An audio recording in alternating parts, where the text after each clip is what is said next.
What would have been their landmark voting rights bill failed 52-48 in the Senate last night, with 2 Democrats joining all 50 Republicans in opposing a rules change to push it through. His federal takeover of the elections that the left of his party supported is dead. Kyrsten Sinema and Joe Manchin voted in favor of the filibuster. So that legislation, what side of history are you on? Well, I guess, he's going to call members of his own party are on the side of Jefferson Davis and Bull Connor and George Wallace because they voted to uphold the filibuster. The vote came after hours of passionate speeches from both sides of the aisle. And in a statement, President Biden reacted saying, quote, he is profoundly disappointed that the United States Senate has failed to stand up for our democracy. The situation with the election with H.R. 1 was a resounding defeat. And what I cannot figure out at all here, and I just can't figure this out, is why did they put this forward when they knew that this was never going to pass? They had the Vice President of the United States there, and they knew this wasn't going to happen. Do you still believe the upcoming election will be fairly conducted and its results will be legitimate? Well, it all depends on whether or not we're able to make the case to the American people that some of this is being set up to try to alter the outcome of the election. The vice president was there for the vote that would have required 60 votes, and she actually left before the vote on the filibuster that actually would have required her vote had they got all 50 senators. So even they knew in advance of this wasn't going to happen. This idea that you're a racist if you don't support it, history is going to judge you. All that history is going to remember about this is that 2 Democrats said no to their president, said no to their leader in the Senate, said no to Nancy Pelosi and the crazy House Democrats.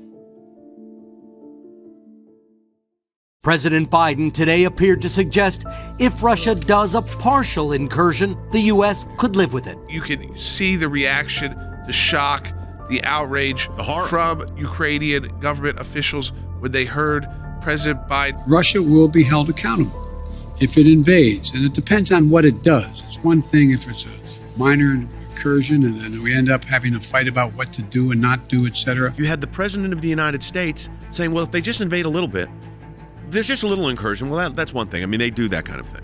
But if it's more than that, well, then we may have to do sanctions. I found that to be a chilling moment. There is no such thing as a minor incursion. An invasion by Russia would be their 3rd invasion of a European country since 2008. It would be catastrophic. It would send a message to the Chinese. Hey, guess what? You can have a minor invasion of Taiwan and everything's cool here. This should send shockwaves throughout the rest of the world, because effectively Joe Biden has encouraged not only Russian aggression, he has encouraged Chinese aggression. He has encouraged Iranian aggression. Zelensky, the president of Ukraine, just sent out this tweet. We want to remind the great powers that there are no minor incursions and small nations, just as there are no minor casualties and little grief from the loss of loved ones. I say this as the president of a great power. This is a real frightening, weak moment for the Biden administration, coming off Afghanistan, coming off a moment where they said 90% of the people will get out, leaving 10% behind. And now Joe Biden's saying that small incursions of rewriting the land boundaries of Europe are going to be okay as long as they're small. That's really what the message was. This is frightening. The March for Life happens every year, centered on the anniversary of Roe v. Wade, the Supreme Court decision legalizing abortion in America. Now, with the future of Roe again in the hands of the High Court due to an abortion case out of Mississippi, organizers say they hope this is the last march to take place under the 1973 ruling. March for Life 49th anniversary, but it's a bit different this year because people are awaiting, hopefully, a great decision from the Supreme Court out of the case in Mississippi. We got a small decision out of the Supreme Court today about the Texas case, and there was a good sign there. But a bigger case, a direct challenge to Roe. The Supreme Court in December said the law could be challenged, but it vastly trimmed back the kind of relief that opponents of the law could seek. This was the second rejection by the Supreme Court.